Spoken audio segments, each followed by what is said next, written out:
Hello, everyone. I'd like to welcome y'all again to the Southern Dog Men podcast. Guys, we just got back from the Mississippi State hunt with the United Mountain Cur Association, and I have this past weekend's hunter that won the hunt, Mr. J.D. Staten. Buddy, I appreciate you coming on here tonight, sitting down with me a few minutes to, talk about yourself a little bit, talk about some of these dogs you've had, and we're going to cover this state hunt win a little bit, buddy. I appreciate you coming on tonight. Oh yeah, man, I appreciate you having me on, and I enjoy listening. Yes, sir. Well, let's go ahead and dive into this thing, man. I met you a little over a year ago.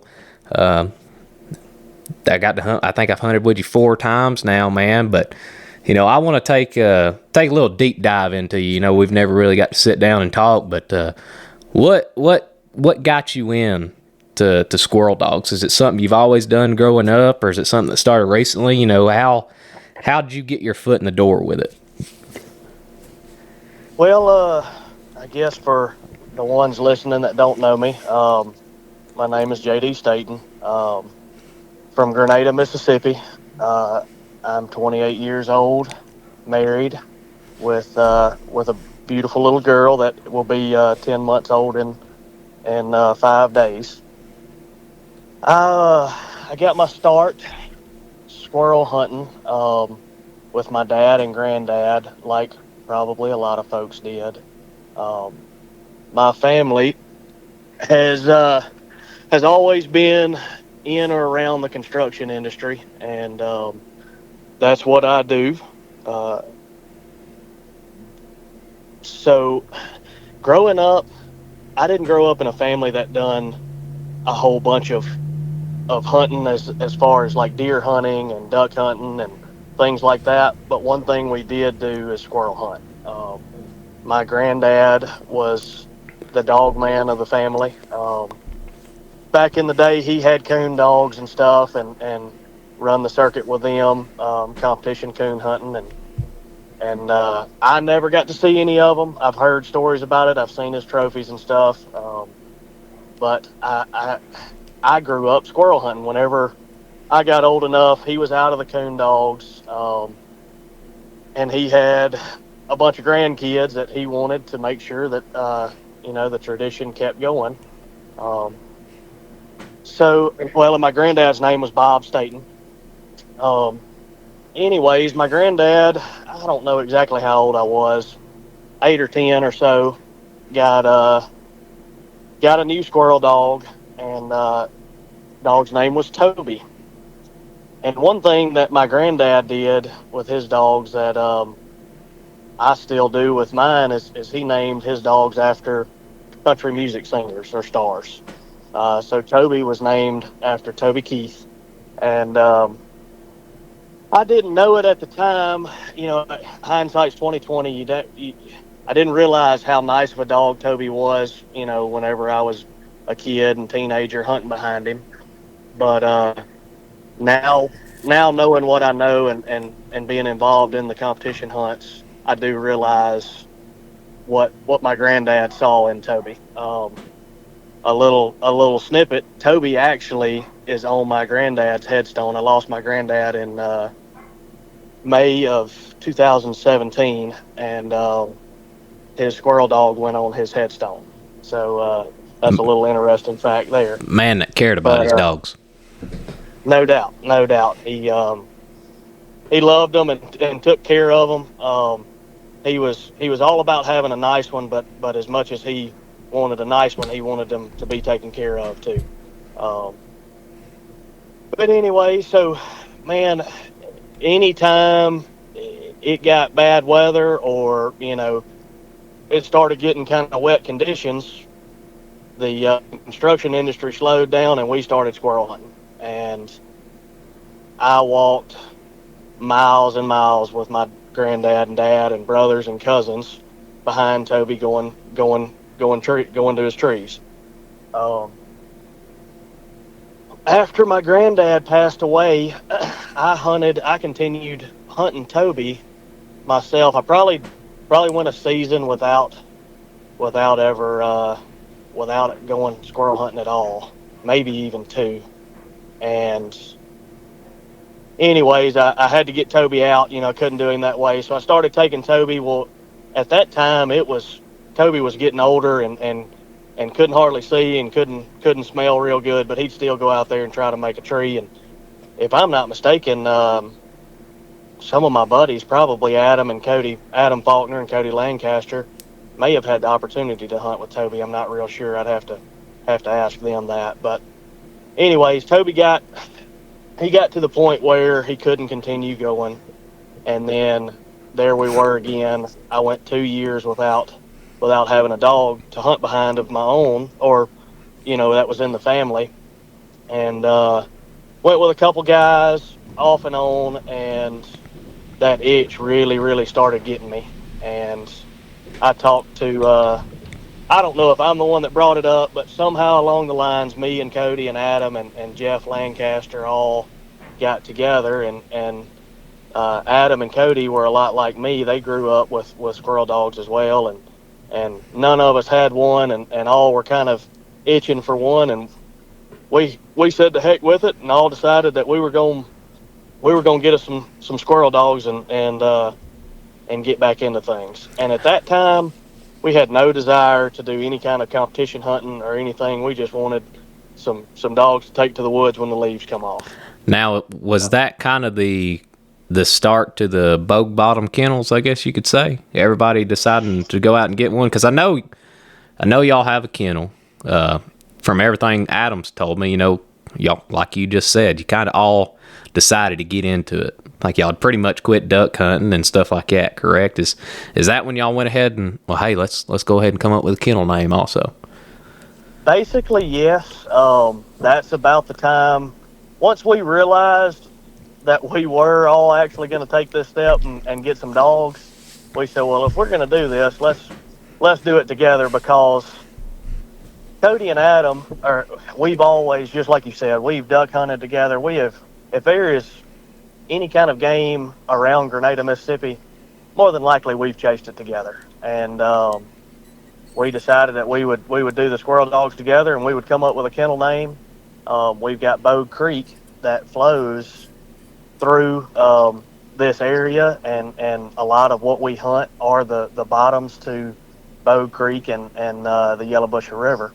And we said, well, we'll just call it Bogue Bottoms and roll with that. And it just kind of stuck.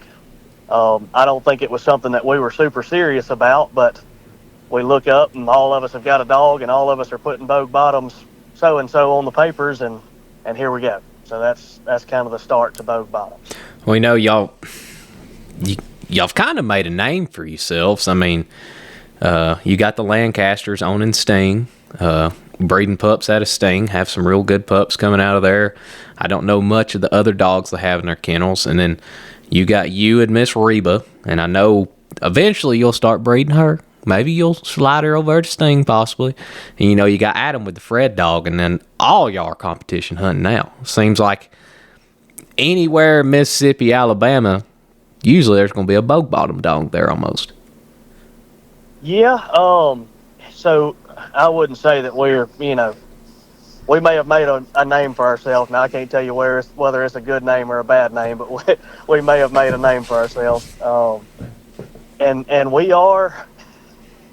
we're bad about, if we do anything, we're going to be 100% head over heels into it. And that's kind of how the competition stuff started coming up. We knew about we heard about the UMCA and them having some hunts around us, and everybody's heard about the ONCBA, and we went to the first hunt we ever went to was a UMCA hunt in Batesville, Mississippi, a benefit hunt for Clifton Robinson, and we tagged along on a cast and seen how it worked and what the dogs looked like, and not knowing what the heck we were talking about, we said, well, heck, we can do that. Let's get into it and give it a shot. So we all started trying to push some dogs and get them ready. Like you said, I've got Reba, which again to keep the tradition that my granddad did, I named her Reba after Reba McIntyre. I've actually got another dog in my kennel. strictly my pleasure dog. Her name is June, after June Carter. But if I'm remembering correctly, Reba was the first dog out of all of us that we thought might be ready to haul to town. And I took her to a hunt. It was the Dixie National hunt in Morton. Can't remember what year that was. I think it was probably the same year that Clifton had his benefit hunt in Batesville. But needless to say, she wasn't ready to haul to town. I ended up taking some minus and didn't do real good there, and kind of went back to the drawing board and realized that I had a few things I needed to work on. Which now, after going to more competition hunts, I realize that sometimes that's what it takes is throwing one in a hunt to reveal, maybe their flaws or their weaknesses. And anyways, that's kind of where we started there. Like you said, Adam has got Bogue Bottom's Fred that he's pushing now, which Fred, I want to say this is Fred's second season, if I'm not mistaken, and he's looking really nice. And the Lancasters are pushing the Sting dog, and Sting's made a good name for himself in the squirrel dog world. I think a lot of folks know who Sting is with Lancasters, and Wally's having him. And then I think they've got some prospects in the works that I won't talk about too much right now, but I do know that they're hoping to have another dog in the competition circuit before too long. Well, let's go ahead and let's talk about Reba some. How many years have you had her and started competition, or how long have you been competition hunter? So Reba turned 3 in August. I bought her from a guy. I don't want to say his name just because I don't know how private of a guy he is. If anyone is interested in, possibly getting a puppy from him or something like that, reach out to me on Facebook. I go by JD. My full name is John Douglas Staten. You'll have to search John Douglas on Facebook and reach out to me. I can tell you how to get in touch with the guy. But anyways, Reba comes out of Georgia, out of a place, Pearson, Georgia, if I'm not mistaken. She's gonna be a heavy jukebox bred dog with some Thunder Sport mixed in there. I believe Taylor Ridge. Let me pull her papers up real quick. I think it's maybe one that people would notice would be that's. So the jukebox stuff and the Thunder Sport are not up close. They're going to be a generation or two, maybe 3 back. But maybe the most well-known name up close would be Jukebox Charlie or Taylor Ridge Candy Cane. I believe Taylor Ridge Candy Cane is a sister to another. I'm drawing a blank on the dog, but it's a sister to another dog that was well known and done a good bit of winning. But anyways, I joke around to folks. I say, "Oh, Reba ain't nothing but a $200 dog off Facebook," and I may be selling her paper short on that aspect of it. But I guess that's it's fun to say at least, and that's basically what her breeding looks like. I started Reba. I bought her as a I think it was a 4-month-old pup. Her and June I bought at the same time from the same gentleman. Now they ain't litter mates or nothing? They are not litter mates. They really don't have. They're both going to be some jukebox bred dogs, but they're not super close bred. They're actually. I think it would probably surprise most people of how unrelated they are, coming from the same kennel basically. But anyways, so picking the dogs out, basically I seen pictures and that's all I had to go off of. There were no videos or anything like that. I said, I don't know which one I want, but I know which one are the 2 prettiest, and I couldn't decide between the 2. So I said, I'll just take both of them. That way they don't have to ride from Georgia to Mississippi by themselves, and I bought 2 dogs at one time and said, if we're gonna get into it, let's go head over heels. Yes, sir. Yes, sir.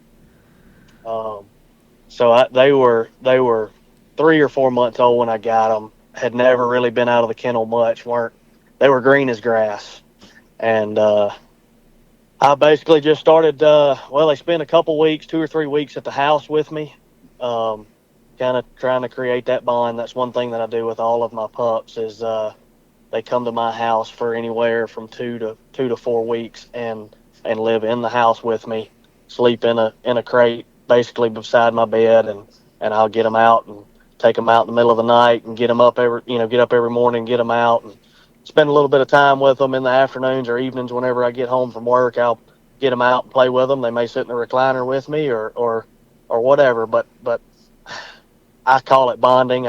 Some people may call me crazy for it, but it's something I like to do is create that bond as young of an age as I can. Building that bond and trust with them makes some dogs like you, kind of work for you a little more.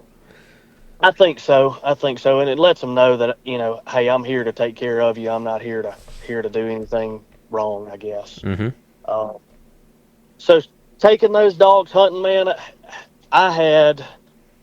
my granddad had always started our dogs. He had always really done the training and stuff. I knew a little bit about it, but I didn't know a ton. So really and truly, those 2 dogs were my first. Reba and June are my first squirrel dogs. That you've had for yourself. For me to have that are mine and to do everything with, yes. Okay. Before that, it was just my dad or granddad letting me know we're going hunting and getting in the truck. Well, this time all the responsibility was on me, and I made me a trail. We got a little bit of property around my kennels, and I made me a trail, and I'd get off of work and go and grab them dogs out, and we would go walk that trail. It's pretty much every day. If it wasn't every day, it was dang close to it. And I did that for a while. I done maybe some drags and tied a tail on the end of a fishing pole and done that kind of stuff with them, get them interested in it. And at 6 months old, Reba started treeing. She had treed several wild squirrels for me on that trail and outside of that trail also.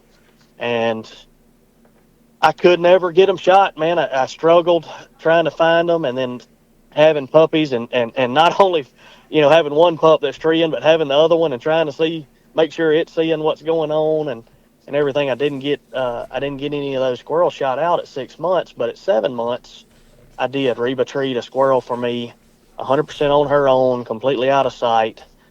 Called me all the way in there to it. When I got there, it was just as pretty as could be. It was meant to be. The squirrel was sitting in the first fork, and I knocked it out to her. And that was 7 months old that I did that. And basically after that first one, and it wasn't very far behind Reba that June started treeing, and I knocked one out to her after that. But I could kind of start to tell, as much as I love my June dog, I could kind of start to tell which one may have a little more of an edge, and it was Reba. And I started still spending a lot of time with both of them, but maybe starting to do a little bit more with Reba. And early on in the process, shortly after I'd bought the dogs, I talked to Mr. Bob Osborne from with Timber Creek Dog Supply, and he actually told me way back then that at some point you're gonna have to pick which one of them dogs you like the most, and that dog is gonna be the one that you're gonna have to push. It's too much trouble trying to do two at one time, and I believe at the time I was too hard-headed and young to believe him, but hindsight's 20/20. He pretty much hit the nail on the head. It's both dogs. I still have both of them. Both of them are nice, but one definitely has had a little more time and effort put into it, I would say. Could we talk a little bit about some of the differences? Maybe to help some of these guys that may be trying to think, well, is my dog more of a competition dog? Is it a pleasure dog? For somebody who's kind of thinking about maybe going to their first competition hunt and they've got a couple dogs, what was some of the differences that you were noticing between Reba and June at a young age that you could say, hey, this one's got potential. This one may just be a good pleasure dog for somebody. Yeah. So again, these are my first dogs, and I'm not very long into this, so I'm not an expert at it. But a few of the things that I was noticing was the foot speed and the travel that Reba would have. She would hunt a little faster than June would, and she would hunt a little farther. Reba was not scared to maybe top that next ridge that we were walking to and see what was on the other side of it, where June may be a little more reserved and wait on me to she would go up there, but she wouldn't run out there 125, 150 yards at 5 months or 6 months old and go to looking for it, where Reba would. So Reba moved a little faster in the woods. She moved a little farther, and you could tell out of when you put the two dogs together which one was the natural leader of the two. Which one was a little more independent and didn't necessarily worry about what the other dog was doing, was more worried about what they were doing than anything else, and that was Reba. Reba would she wouldn't get too hung up on what June may be smelling and go and find her something else to smell, kind of deal. And you would notice that June may be smelling over here in an area or something, and Reba would be left-handed. Well, June may pick her head up and turn and look to check and see what Reba's got going on or whatever, and may end up going over there to her. Where Reba, I'm not going to say Reba never did that, but she didn't have the natural tendency to do that. She has a natural tendency to try to go out and be on her own. Okay. All right. Well, let's talk about when you got her really going and you thought, hey, it's time to load her up and take her to town. What was she looking like when it came that time? At that time, and about what age was she? Yeah, so she would have been 16, 18 months old or so, I think, at her. And that's basically because of how her birthday fell. So she was born in August. Well, we got her started really about the time that we were getting her started good and going was 6, 7 months old, which puts us into the springtime of, I don't know what year that would have been, but we were in the springtime. So then we've got summer we've got to go through. Now we're going into, so you've got your first season that we're getting her started in, which a lot of that she was too young for to really, we were going on walks, but we weren't hunting. Mm-hmm. And we're going into her, I guess, her first season to actually be hunting. Her other season I'm going to call was her starting season. And man, when I first cut her loose with the leaves on the trees and stuff, she didn't know what in the world was going on, and or even while we were out there, and just kind of looked like a fool for a while. But it seemed like when those leaves came off good and she could start to use her eyes again, she kind of fell right back into that place. And from a young age, Reba was never too scared to go too far. She would travel, it wasn't nothing for her to go 400, 500, 600 yards in that first year or 14 months or so. And basically, I didn't have a whole lot of knowledge on what she should look like or anything, but I knew that Adam had a dog and Cody had a dog and Jeff Lancaster had a dog also. Cody Lancaster, Jeff Lancaster, and Adam Faulkner all had a dog. We were all hunting together, and I'm not trying to. I think they would agree here that Reba was doing just a little bit better than theirs were, and she was treeing a few more squirrels and always, it seemed like a little bit more advanced than what they had on the end of their lead at the time. And I don't know, I got a wild hair. I said, you know what? We got to that after the it was January when that hunt was. I'd done shot probably too many squirrels to her, and I said, well, if she'll go and tree me a squirrel and stay there, then that's all I need. I'll go give it a shot. Well, basically we went to Morton and we kind of turned her loose, and she went out there and she made some noise. But the problem was that she wasn't ready for the other dogs, and to be treeing like they were, and then for me to take as long as I was having to take to get to her.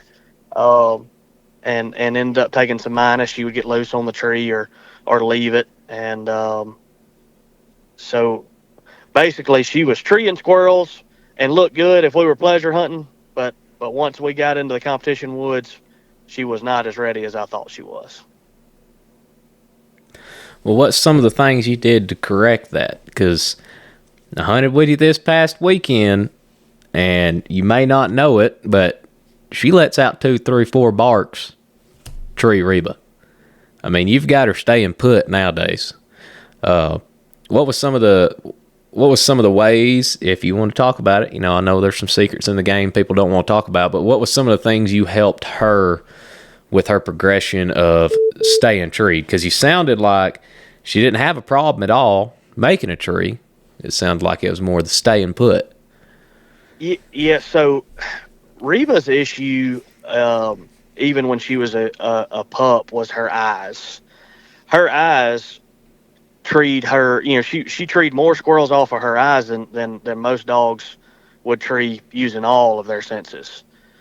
But her eyes also would get her in trouble. If that squirrel was to timber, or she lost sight of it, or it would go in a hole, whatever. If she just any kind of losing sight of it, she would almost give up and think that she had lost it and it had gotten away, and that she needed to go find another one.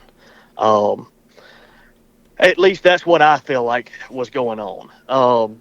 So what I did is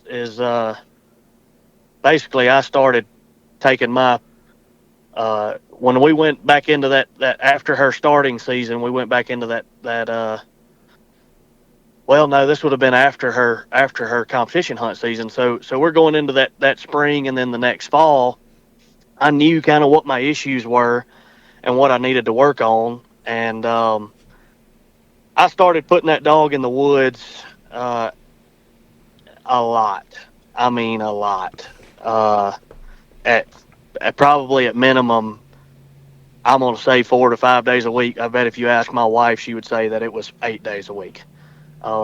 Every afternoon, every chance I got, twice on Saturdays, every chance I could, I was hunting that dog, and just trying to stay close to her.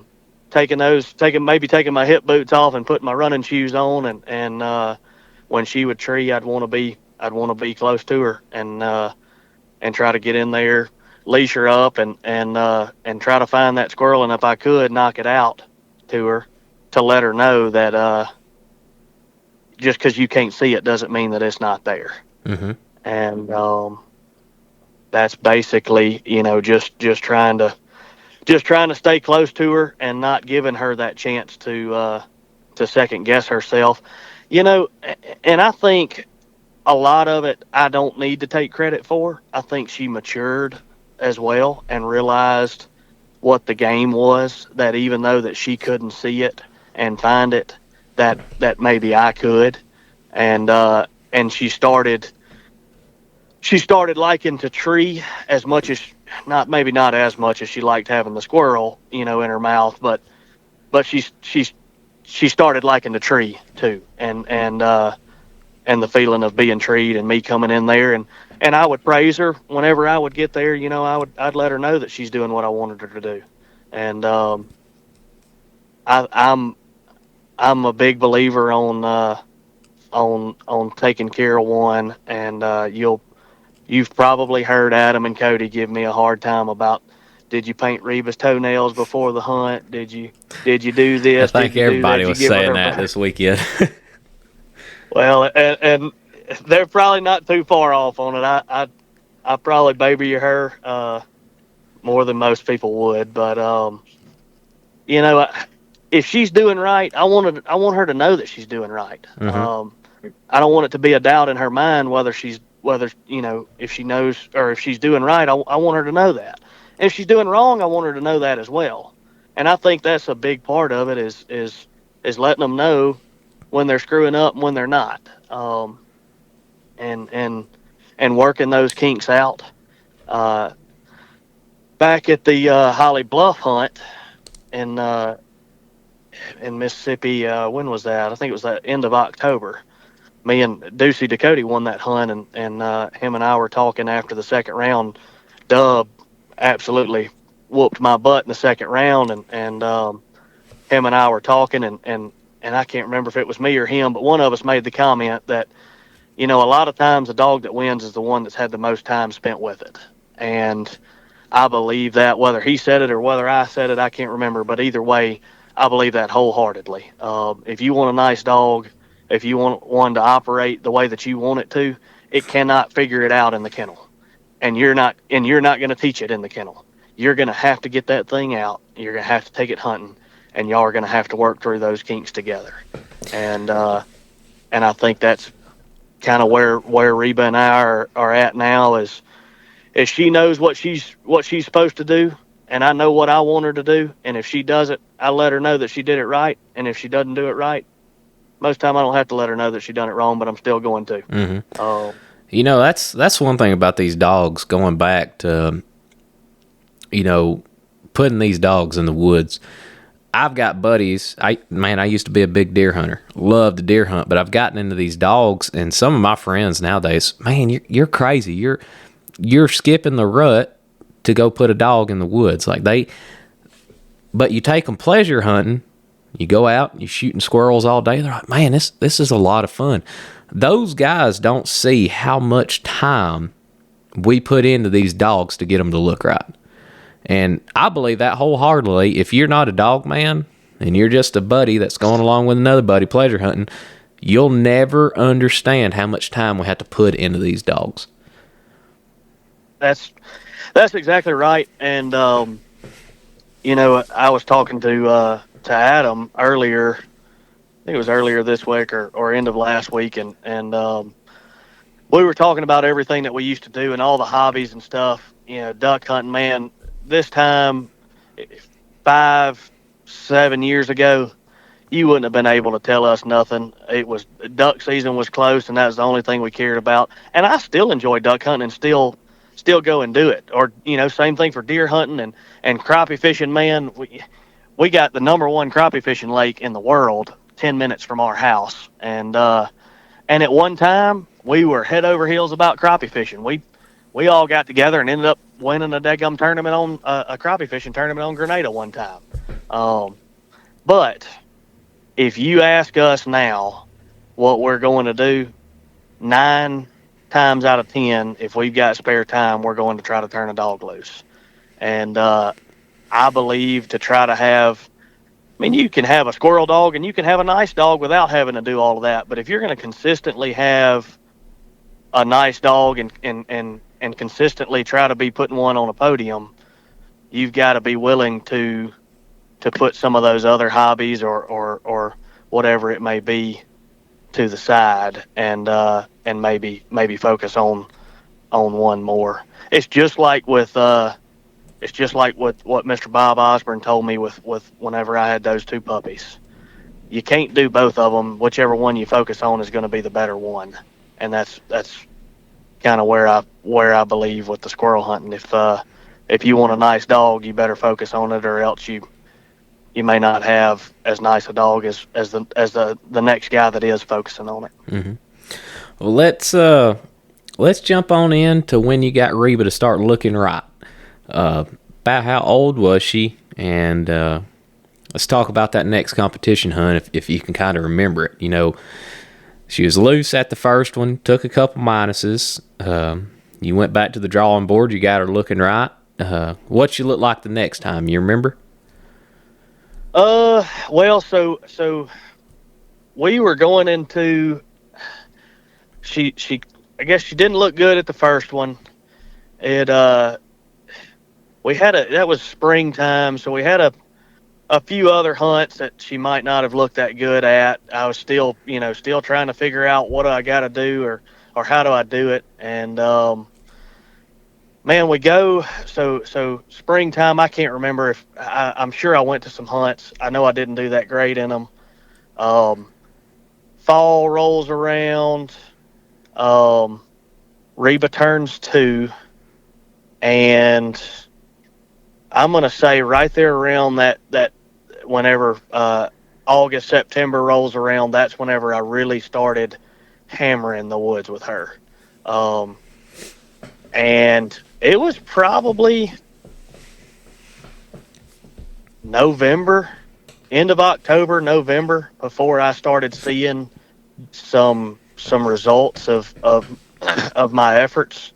I think the first hunt that I remember seeing so first competition hunt that I remember seeing maybe a little bit of some results would be the fall meeting hunt in Hazen, Arkansas for the UMCA.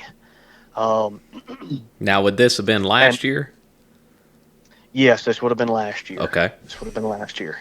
And I guess it's a good time since I just cleared my throat. If I'm sounding stuffy, I'm sorry, man. I coon hunted Friday night in the rain and then squirrel hunted Saturday in the rain. And the last 2 or 3 days, my head has felt big as a basketball and I'm kind of cruddy. But anyways, so Hazen, I guess it would have been 23 fall meeting for the UMCA. It wasn't a big turnout. I want to say it was 9 dogs there. I was hunting Reba. I know Cody Lancaster hunted Arlene dog that they had at the time. And I don't know what Adam hunted. If he hunted, he may not have even hunted. But anyway, so we draw out. I'm against Bart Williams with Ace, and then me and Reba and Fancy and Melissa Wiley. And obviously, if anybody that's paid any attention knows those other 2 names and those 2 dogs that I drew out against. So it wasn't going to be no easy cast. And Reba ended up, the other dogs treed. Reba made 1 tree and had her squirrel, and she led the cast for a long time. But the big takeaway from it is that she made that tree and she stayed there. And then I just ended up getting lucky enough to beat the squirrel out of a hole. And then at the end, it was like less than 10 minutes left, maybe less than 5 minutes left. I know it was the last tree that we were going to search, if I'm not mistaken. Miss Melissa knocked or pulled on a tree or something and found Fancy squirrel and they edged me out right there at the end and I think went on to win that hunt. I want to say in the final it was Miss Melissa and Mr. Eric and Cody Lancaster, and I think it was Hawk, Fancy, and Arlene, and I believe Fancy won that entire hunt. But again, my from my side of things, I got beat, but I stayed clean on the card, and I think in this competition world, that is saying a lot if you can try to stay clean on the card. Mm-hmm. That was an improvement from what I had been seeing. Was I didn't have that little line beside my 100, and at that point, from what I'd been seeing with my dog, that felt nice to not have the minus. So that was, you said what, about the second or third competition hunt you think you stuck her in? I guess so. Maybe more than that. I'd have to go back and look. Third or fourth, something. There was a little bit of time there after the Morton hunt that my first hunt that I want to say I put her in some hunts that she didn't have no business in, but they were close to town and just said, what the heck, why not? We'll do it. But let's jump in a little bit to the streak she's got going some this year. We're sitting about 40 minutes in here. Yep.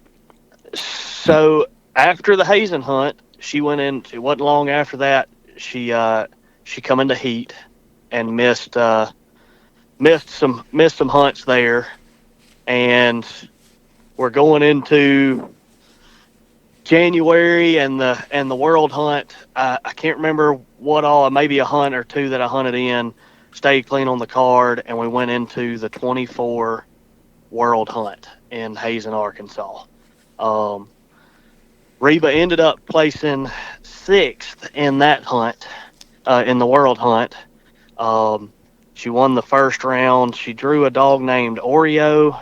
Can't remember the guy that owned Oreos. I can't remember his name. And then I drew D Patton with Spike, and I think everybody knows the Spike dog's name as well. But I think Mr. Gary Mitchell also he spectated on that hunt. So it was me and Reba, D and Spike. Mr. Gary was a spectator, maybe a non-hunting judge, and then the Oreo dog and her owner. And Reba ended up looking pretty good enough to win the cast. Went to the second round and got beat by half a squirrel. Nathan Morlock and Spud ended up beating me, and that was a 2-dog cast. They beat me in that one. So that takes us. So I leave Hazen again, feeling okay. Stayed clean on the cards. Just didn't didn't catch the breaks. Which is sixth place is pretty good for the world hunt, because I know there's a lot of dogs that come up here to the UMCA World. Yeah, I think it was like 30 something maybe. I don't remember those exact numbers. I want to say 32. But and Cody Moreland ended up winning that hunt. Him and Gunner, which Gunner's a very nice dog. I've gotten to judge a cast with him, so I don't know. I think I did tell Cody, but congrats if I didn't. But anyways, after the world hunt, I leave there. You know, the takeaway is I stayed clean on the card again. You know, glad about that. The next hunt we go to is the OMCBA, the 2024 OMCBA Mississippi State Hunt in Batesville, Mississippi, which is 45 minutes up the road from Grenada, that Mr. Terry Snyder usually puts on. And anybody around here, around the area, knows that hunt. It's always a very good turnout. It seems like Terry is always going to have at least 20 to 30 dogs, 25, 30 sometimes, but always more than 20. And Reba ended up winning that was the first hunt that I'd ever won, was the 2024 OMCBA Mississippi State Hunt. And that was the, I don't want to call it a streak, but that was the start to, that was her first hunt to win. All right. Then now you've also got a second place finish in an Arkansas state hunt this season, correct? Yes. I don't remember exactly. Let me see if I can't. That wasn't too long ago. It's sometime last month, I believe. Yeah, I think it was 1st of October. Mr. Kevin Cowan put on a hunt in North Arkansas, which it was a great hunt. I enjoyed myself, but Mississippi is mostly a flat state, and North Arkansas is the opposite of flat. Man, it was up and down. That was interesting. I turned Reba loose, and I thought for a second she was going to turn around and ask me what the heck we were doing. Hill country, but no doubt it wasn't hills, man. That's mountains. We got some hills around here. That is freaking mountains up there. And but I will tell you this: it is full of game. It was a bunch of squirrels up there. And she ended up. It was a single round event. Mr. Laney Caudle won first place with Willie Maker, and Reba come in second. And had a fun cast, had an absolute shootout of a cast, and Reba ended up winning it by plussing a squirrel on the last tree of the cast. Which anybody that's hunted with Reba, she is the type of dog that likes to have her squirrel. Yes, sir. She may not make as many trees as some of the other dogs that I've seen go, but I feel like her percentages are higher than some of the other dogs that I've seen go also. She's what we joke around and call a squirrel dog. Mm-hmm. But anyway, so she ended up coming in second in that. I would have loved to draw to have a final round of that hunt with Mr. Laney. That would have been. I've hunted with Willie. He's a very nice dog. Both of those dogs are Reba and Willie are squirrel dogs, and I would love to seen them duke it out in the midday round. But it wasn't. It was a single round, so she finished second, which made her the Arkansas State, the 2024 OMCBA Arkansas State Reserve Champion. So now she's got at that point, she had the 2024 OMCBA Mississippi State Champion and the 2024 OMCBA Arkansas State Champion title. Okay. Did you hunt her in any more hunts before this UMCA state hunt in Mississippi? Yes, I hunted her. Well, let's see. What did we have before that? That was that Holly Bluff buckle hunt, wasn't it? Yeah, the Holly Bluff buckle hunt. She had a cast win there in the first round with plus points. And then we went to the second round, and Dub ended up he just mopped us up, man. So the dogs made the same amount of trees, but it seemed like every tree that Reba made had a hole in it, and we could not find her squirrels. And Dub was he was on fire, and we were finding his squirrels every time. That's those lucky breaks we're always talking about. That's right. And it's just, which I'm not, look, I don't think anybody can knock Dub. Dub is a super nice dog, and Mr. Ducey has put his work into him. So, congrats to them on that. But she ended up fifth in that hunt.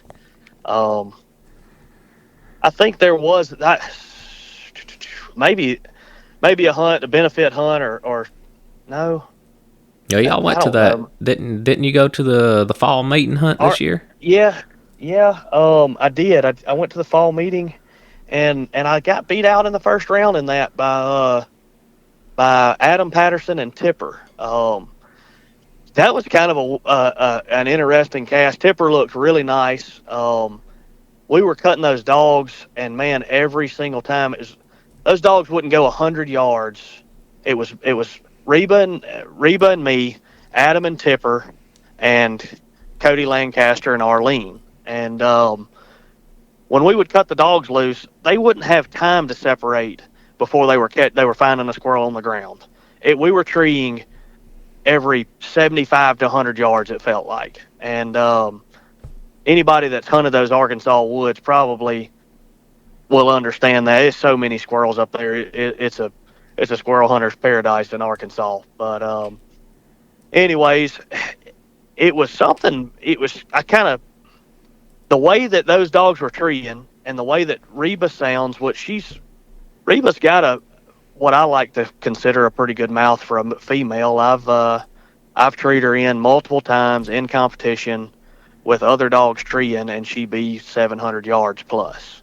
And that's in the hills also. I know at Batesville this year I treed her in at 715 yards around Sardis Lake in those hills. So she's got a pretty decent mouth on her. But the way that Tipper sounded and the way that Arlene sounded when they would all run in there, I couldn't tell whether my dog was making a whole lot of noise or not. And Reba, again, like I said, when she was a puppy, she sometimes she wants to be on her own, and I can't pitch her into something like that. If I really need to know that she's making noise before I call her treed, because I've learned with her, if you try to pitch her, you may look up whenever you walk up and the other two dogs are standing there treeing. Reba may be 250 yards on the other side of them, and you're sitting there scratching your head wondering what the heck were you thinking. But anyways, I did. I got beat out in the first round at that hunt. And then I think the next hunt would have been Holly Bluff, which she placed fifth in. Okay. Well, let's dive into this Mississippi State hunt win that you just got this past weekend. First off, man, I want to congratulate you. I got to go out on 2 casts, got to judge 2 casts, the second round and then the finals. Man, congratulations. I haven't been in this long, but I can see the work that you put into Reba, and also I've seen the work that Robert Martin had put into Rufus. Mm-hmm. That last cast was absolutely great, man. I loved it. Great hunting. Y'all hosted an amazing hunt. Anybody that's listening to this, if y'all see Bogue Bottom Kennels throwing a hunt in Mississippi, y'all need to go. Y'all will. You ain't going to find a better group of guys to host a hunt, and you ain't going to find better woods to hunt. I believe every cast was plus and squirrels. Correct me if I'm wrong, but I'm pretty sure everybody was plus and squirrels, correct? I think that's correct. I'd have to go back and look at the scorecards to be 100% sure. I know the morning round was a little slow, but it seemed like after that morning round that it definitely picked up. But, yeah. But let's dive into it. Like I said, I got to be with you and Reba on 2 rounds. But let's talk about that first round. Who'd you draw out with, and kind of how did it go for you? Yep. So first, man, I appreciate it. I appreciate you coming to our hunt. We had a good time. Thanks to everybody that is listening that did come out. We appreciate the support. I love the UMCA and the fellowship, the camaraderie and stuff that is surrounding the UMCA, and it's one of my favorite organizations to hunt in. But anyways, and thank you to our sponsors that I won't go into naming them, but the guys that cared enough to help pitch in and help us put on a good hunt. We really appreciate that. But first round, I drew out, and I drew out with Clifton Robinson and Layla, which is a newer dog to the scene this year. That Clifton is Clifton is pushing, and this will be the second. That hunt was the second time that I'd hunted against Layla, and she is taking it to the end of the time every time. She's a nice dog.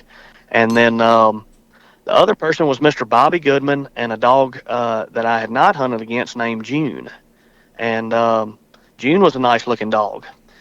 And so the way that we kind of structured our hunt is with it being youth weekend for rifle season, we've got a good bit of public ground in the Delta that's flat as a flitter. And normally, if outside of rifle season, we could send a good bit, probably all of the cast down there. But I didn't want to send too many casts down there and it not be enough room. I wanted to make sure we were able to give ourselves enough room, but also give the other hunters enough room. So I took, the type of guy I am. I took my cast to the hills, and everybody else went to the flat land. And so we got there. It seems like it's going to be a pretty decent conditions we've got. So it rained the night before. Like I said, in the rain, it was not the best coon hunting conditions, but we made it work. And then we're hunting the next morning. It's still a little muggy, but it seems like the squirrels should be moving. And we cut dogs loose. They fly in there.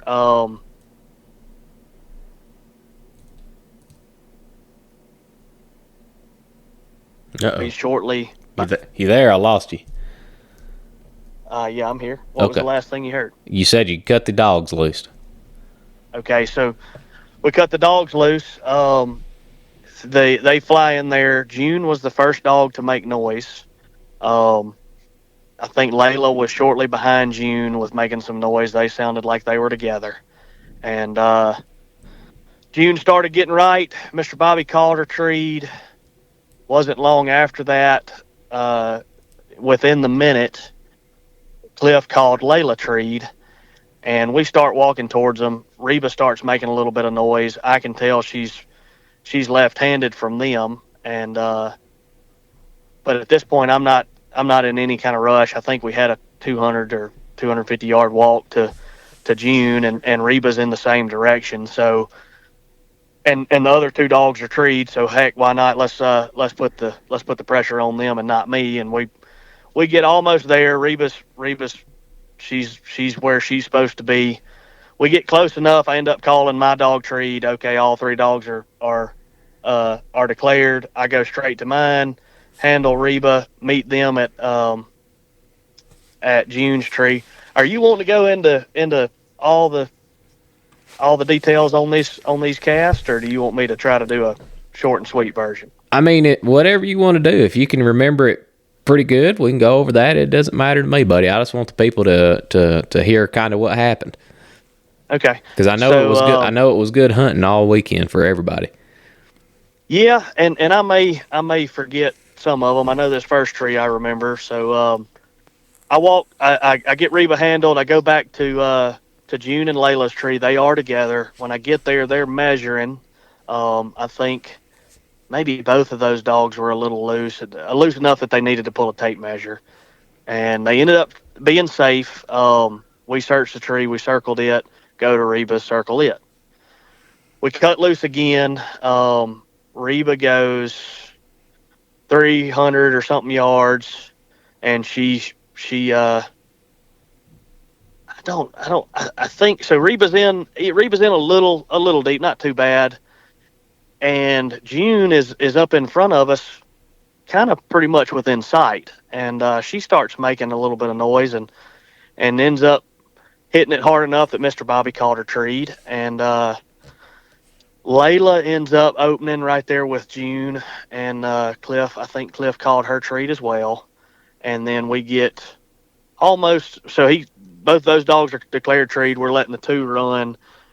We get almost there, and Reba starts making some noise deep, or not. I say deep. 300 or 400 yards. I call Reba treed, and we actually kind of had a little bit of a discussion there before I went to Reba. I asked them if they wanted me to wait, after the search and search June's tree, and then we go to Reba's, or how do they want to do it? And Mr. Bobby and Cliff both agreed that they wanted to handle the dogs and then come back and search June's tree. So I go and handle Reba. Well, June ended up plussing that tree. Maybe the squirrel timbered or something, but she plussed. They end up walking to Reba's tree. We search it, and it's a circle again. We cut loose, and Reba goes another pretty decent. No, I'm sorry. Layla ended up being split from June on her tree. So June squirrel timbered, they plussed it. They came to me to search Reba's tree. We searched Reba's tree and circled it.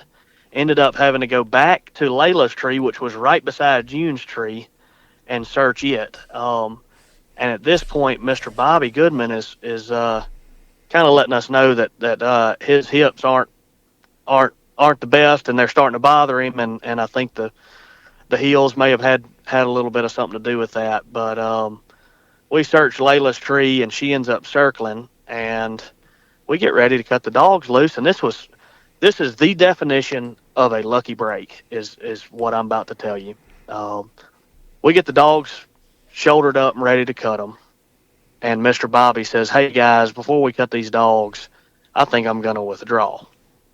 And obviously me and Mr. Cliff just turn and look at him like, "Man, what are you talking about? You're winning this cast. You plus the only squirrel that we've looked at." And I have to give Mr. Bobby the utmost respect for what he did, which I still, part of me wishes he would have tried to gut it out. I'd been interested to see how it turned out, but Mr. Bobby said that he couldn't do it. His hips weren't going to allow him. Even if he made it through that round, there was no way that he was going to be able to make it through the second round, and he didn't want to affect how our cast went. And he put a W on the card and walked back to the truck with a dog that was winning the cast. Mm. So that put Reba up by a tree, I believe. We cut. Dogs are treeing fine, but that's one thing about. So we were hunting around Grenada Lake, and I love hunting that, but it's one of those places to where it's it, depending on the time of the year and where the squirrels are hanging out, it was super dry. Then the squirrels were down closer to the water, which means more holes in the trees, which means we circled a lot of trees. Um, and we ended up, Cliff and I duked it out the rest of the hunt time and never plussed a squirrel. Reba won that cast with 500 circle, and I think Layla had 300 or 400 circle. And truth be told, Mr. Bobby Goodman, if he would not have withdrawn, would have won that hunt and never even would have had to make another tree. He had 100 circle and should have won the cast, but had to withdraw. So that's the definition of a lucky break, in my opinion. I made it past the first round and by all means got beat. We understand that 100%, man. Nobody wants to have to withdraw a hunt like that. No. It I really hated to see it, and if Mr. Cliff and I wouldn't have been doing good or something like that, I think without a doubt in my mind, one of us would have probably stepped up and said, "Hey, why don't I think other people at the clubhouse would have done it too and said, "Hey, why don't you, finish out the round and I'll hunt her in the second round." But that's part of that hindsight's 2020 again, I guess. I understand that. Well, all right, you win the first cast. I know the second cast was you and Sting on a 2-dog cast, correct? That is correct. Let's jump into that one real quick. Yep. So it's Reba and Sting draw out in the second round. Of course, now I got to go up against my one of my best friends, Cody Lancaster, and the world-renowned Sting. Everybody knows Sting's won, and seems like every state and every hands that he's been in, Sting can win. There's no doubt about it. And not only that, we're going into a midday round, which is typically, Sting performs well in the midday stuff. And I knew going into it that I was not going to be able to.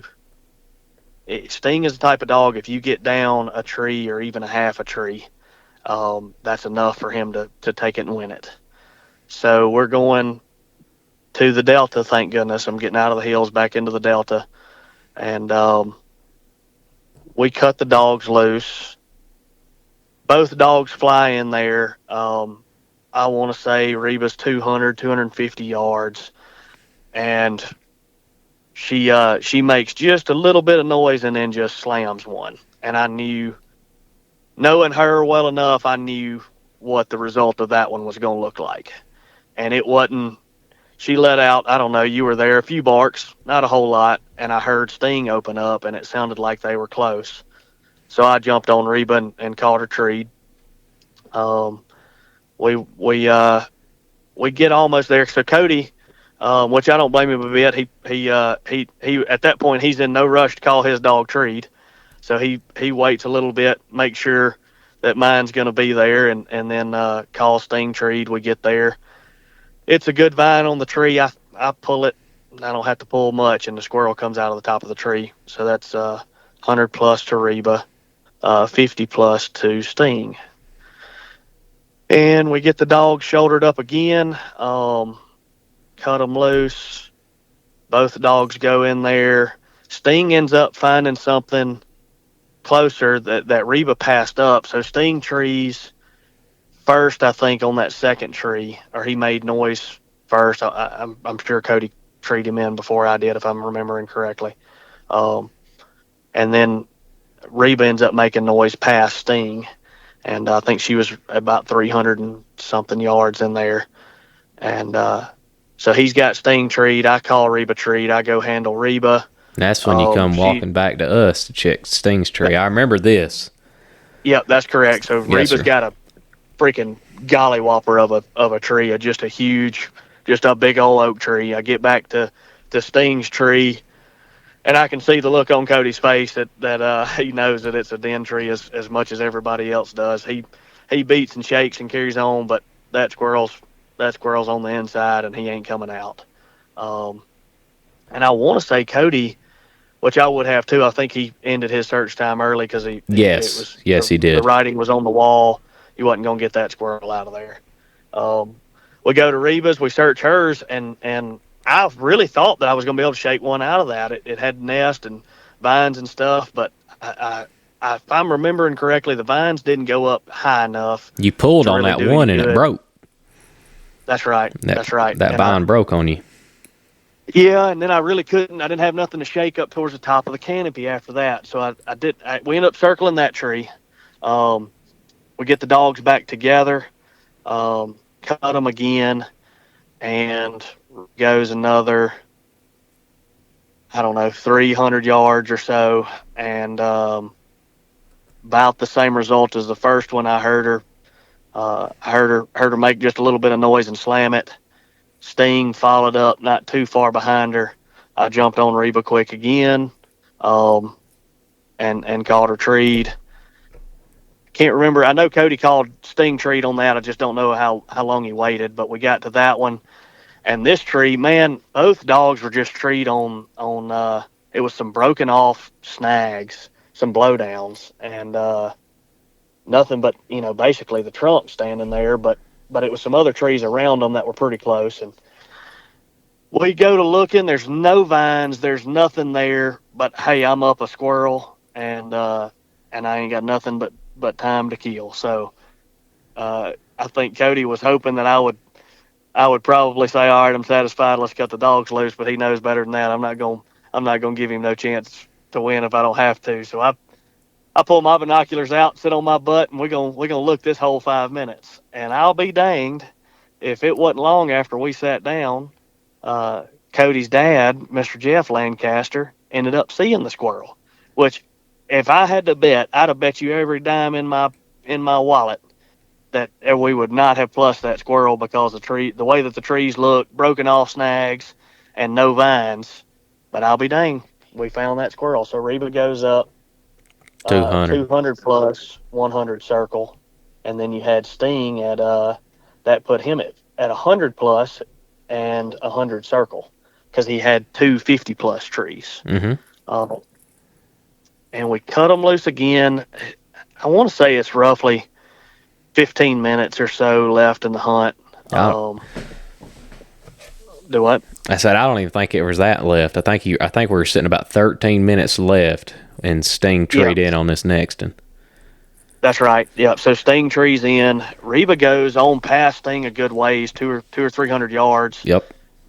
And at that point, it was one of those deals where I don't have to have that tree, but I do know that tree also, if I can make it, wraps up the hunt. If I can call her treed and she stays there and I can get to her, well, by the time we search Sting's tree, and then by the time everybody walks to Reba's tree and searches it, there's not enough time left for anything else to happen. So I roll the dice a little bit. I call her treed, and just trying to put the nails in the coffin, basically. And I go handle my dog. She stays there. She was a decent ways from Sting, across some water. Anyways, I get her handled, and that's basically the end of that cast. I didn't even search. We never even searched that tree. I think we circled it, which would have made Reba 200 plus 200 circle. Mm-hmm. But, who knows whether that squirrel was there or not. I think Sting ended up circling his tree, that last tree, but after the time was out, we did see the squirrel. So what had happened? We'd got in there. You'd went to handle your dog. We waited. Time was up, and sure enough, that squirrel started timbering. Papa Jeff turned around and looked, and that squirrel was timbering. Yep. But time was up. Yep. So that's the end of that. That would be the second round. So Reba's moving on to the final round. Go back to the clubhouse, and lo and behold, it's old Rufus. Rufus is hung in there. Rufus, if I'm not mistaken, won the coon hunt and has now gone 2 rounds in the squirrel hunt, won both his cast, and is going to the final to try to win every dang. He trying to win it all.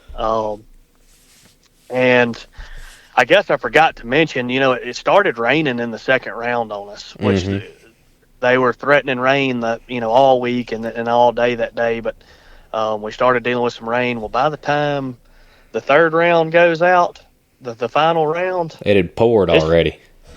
It's raining. It's getting lighter, and then it's getting heavier, but it ain't necessarily stopping. It's a steady rain. It just sometimes it may be harder than others. Yeah, and I'm going to say this before we talk about this last cast, because Adam was your judge, I was your secondary judge, and Cody come out on it to spectate, and then we had that other gentleman, I can't remember his name, but guys, just to talk. That was Mr. Rish Young. Mr. Rish was actually the property owner that we hunted on. Yes, sir. He let us hunt private ground for the final round of our hunt. Mm-hmm. But I was just going to touch on this, guys. Like I said, if y'all want to come hunt some prime squirrel ground, if y'all get the chance, go to the Mississippi Delta.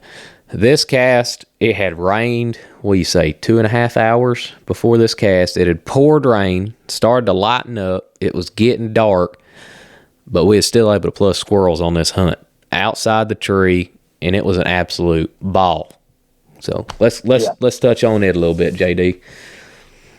Yeah, so we're hunting Mr. Rish Young's place again, or Mr. Rish's place. So I've never hunted Mr. Rish's place. Now I've hunted around it and stuff. It's some public ground, not too terribly far from it. But anytime in Mississippi that you get the opportunity to hunt private ground, it is a ball. Just the squirrels have not been fooled with, and they just don't know. They don't have any idea what's going on. When a dog trees, a lot of times they don't know any better than to run. They'll just run up in the top of the tree and wait on you to get there, basically. So we cut loose. I think at this point, dogs and handlers are starting to, especially Mr. Robert with him. Well, both of us coon hunting the night before. We're starting to. I think everybody was wore out. Yeah. So we cut the dogs. It's a little bit of underbrush and stuff around us when we first started, and it took the dogs just a second to decide that they wanted to move on. I'm gonna say a minute or two. It took Reba a minute or two to finally realize that she wasn't that far from me, and I look up and there she goes, 200, 250, 300, and I think Mr. Roberts is pulling ground too. So we start catching up with them a little bit. I am used to Reba making first noise a lot of times. She's usually pretty quick to pull the trigger. She hunts pretty quick. It's just a lot of times I hear her make noise first. Well, not in this case. Rufus opens up and just sets into one, and we're in shorter timber. This is actually pretty small timber. Now it was full of squirrels, but it was smaller timber, and Rufus is just giving one the news, and Mr. Robert calls him treed. We go to him. Reba's still, she's still out hunting, but hadn't found anything enough. And if I'm remembering correctly, this is the first and maybe the only time, or the first time I'd ever hunted Reba in the rain.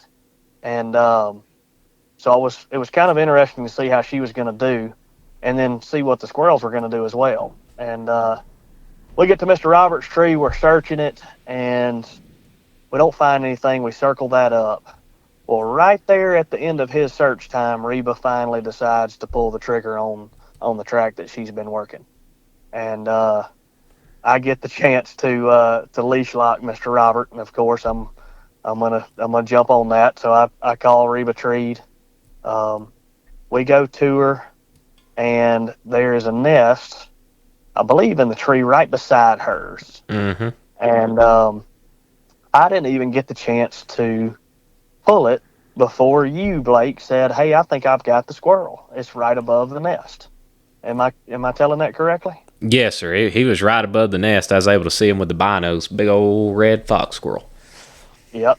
So we first squirrel we treed in that round was a Mississippi fox squirrel, and I think I still pulled the vine just for the fun of it to make it move and let everybody see it. But anyways, we plus that one, recut the dogs. Rufus goes out again. Reba goes out. Both dogs are working. Both dogs are pulling some ground. I think Rufus comes treed maybe 175, 200 yards or so from us. I'm guessing at that. I really don't know for sure. But anyways, Rufus is hot on this one too, and I'm expecting us to look at it, no doubt. And we get there. We start the search, and we're not really finding much. We end up finding a pretty good nest. I want to say I may have been the one that told Mr. Robert about it, and I believe it told him about pulling it. I believe it was Cody that pulled that one. I think, yeah, I'm not sure who pulled it. But No, somebody pulled it. It was the gentleman that let us hunt his land. That's who pulled it. Yeah, but Mr. Rish. Yes, Mr. sir. Rish pulled it, and in a tree that looked like it wasn't as big around as a Coke can, and a nest that was, it looked like a fox squirrel nest or something. Out comes a coon, and he goes, which he didn't have far to go, but he went right up to the top of that tree and then went to looking around like, what am I supposed to do now? But we measured that, and it was outside of Rufus's search area. It was 79 feet. Yep, by just 3 or 4 feet. Yep. And we continue searching. We measured after that. After we saw this coon, Mr. Robert said, "Okay, well, I'm still going to search all in here until my time runs out. Then we'll measure." And that's what we did. We didn't find anything. We measured. It was outside of it, so we circled that tree for him. So he's at 200 circle. I'm at 100 plus. I think he got off the leash, if I'm not mistaken. I know y'all. I think you had treed Reba back in after that. I may have, if I'm not mistaken, because I know both dogs got close. They're both kind of working a brush pile over around the lake. But you plussed another. That. Yeah, you plussed another squirrel before that. Yeah, that's what. So Reba's second tree. I can't remember if I had leash locked Mr. Robert on that one or not. I don't know if he got off the leash or not, but either way, I treed Reba in. We go to her.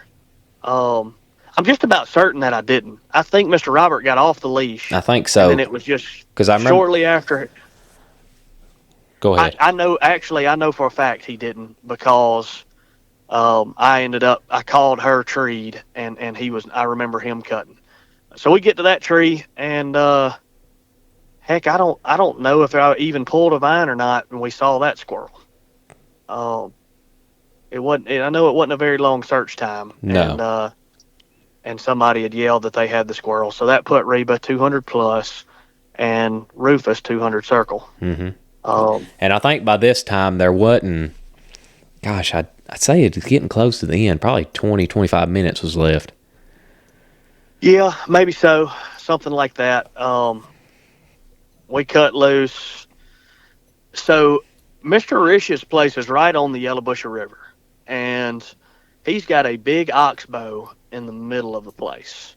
And that oxbow that they own, him and his brother own, is known for the alligators that are in it. And it's still a little warm in Mississippi, so we're still a little worried about alligators. And we're kind of hunting around the outside edge of that thing, and the dogs end up getting close to it. And we kind of got to the point. So Reba does not. She loves water. It don't stop her a bit. One of the exercises that I do with her is swim her in a pond that's right beside my kennels. And anyways, I was worried that it's getting late. She's hot. She's tired. She might bail off in that thing. And I think Mr. Robert Martin was worried about the same thing as well with Rufus. So we kind of had a little bit of a tense situation there. Reba ends up making another tree kind of on the tail end of that oxbow, and I leave her treed for a little bit because I don't have that tree. I definitely don't want to take a minus or anything like that. So kind of leave her treed. Rufus ends up getting. He trees right on the edge of that water. Yeah, he trees right on the edge of the water. I mean, standing in it. That's right, in a cypress tree, if I'm not mistaken. Yes, sir. And I know Mr. Robert. Both of us were. We don't. Nobody wants to see a dog. Wants to see a wake coming towards a dog, knowing that there's alligators around. So he was wanting to call his dog treed. I called mine treed. He called his, and we went straight to them and made sure they were safe. Basically, search Reba's tree. She circled that one, and I think Rufus circled his. Mm-hmm. And at that time, the hunt was over. It was pretty much over. If it wasn't over, there wasn't enough time for it to matter. She's up 200 plus 100 circle, and Rufus is at 300 circle. So that put Reba on top for the UMCA 2024 Mississippi State Championship hunt, and which made her, I guess it makes her a 2-time Mississippi State champion and a Arkansas Reserve State champion. Yeah.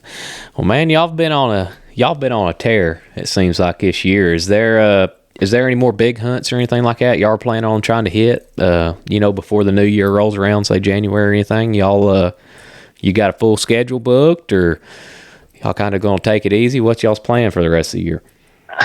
I don't know if taking it easy is necessarily in me and my buddy's vocabulary.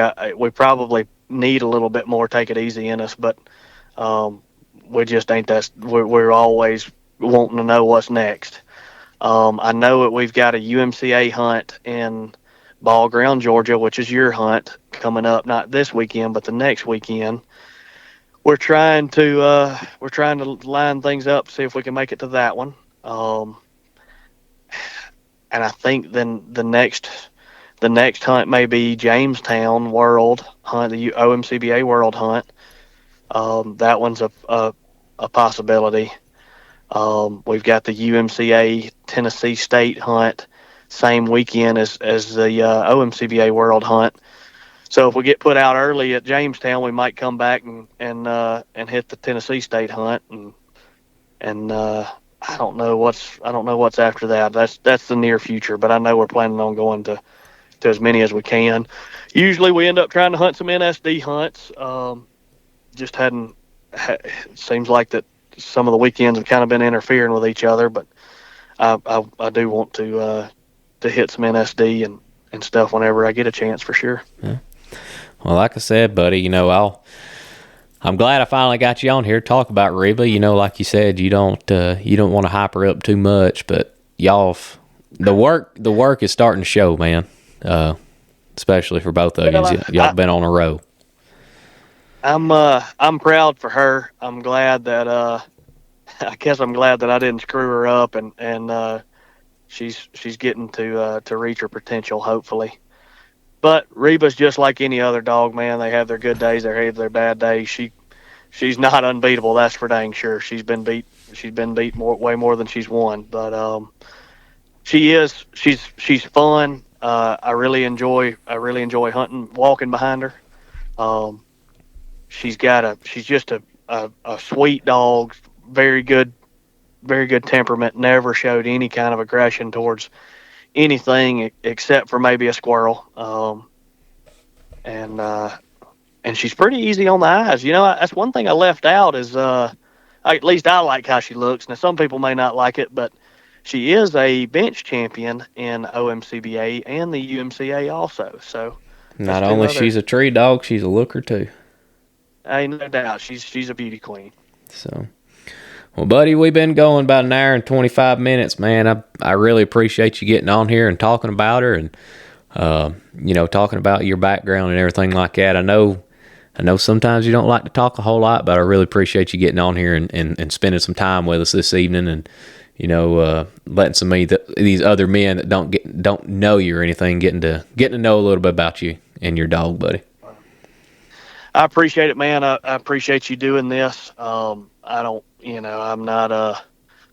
I'm not no big name or anything like that. But I do enjoy going. And I appreciate you guys that put in the work like y'all do, to get the information out there. Cause it's one thing that I did do a lot of whenever I was, just getting started and I still listen to a lot of podcasts, but back then, man, I was glued to a podcast trying to learn everything I could about it. So I appreciate that. And I guess I want to give a shout out to my wife too. I appreciate everything that she does and allowing me to run the roads and hunt these dogs and gallivant like a hooligan. And we're just blessed. The good Lord's been good to us. So that's all we can ask for, buddy. Well, like I said, man, I appreciate it. I hope you and Reba the best of luck this year. I'm excited for y'all to get up here and come hunt some of these mountains. I might stick you in a bad place, make you Mississippi boys go home crying. So yeah, I tell you what, that's the way that this daggum dog has been hunting here. I'd be worried that we cut her loose in a bad place and she'd go find a good place. Oh boy. Well, man, I know she's got some motor in her, man. She'll go, that's for sure. Yes, sir. Well, like I said, buddy, I appreciate it. I hope you have a good night, and you'll be hearing from me soon. All right, man. I appreciate it, Blake. All right, see you, buddy.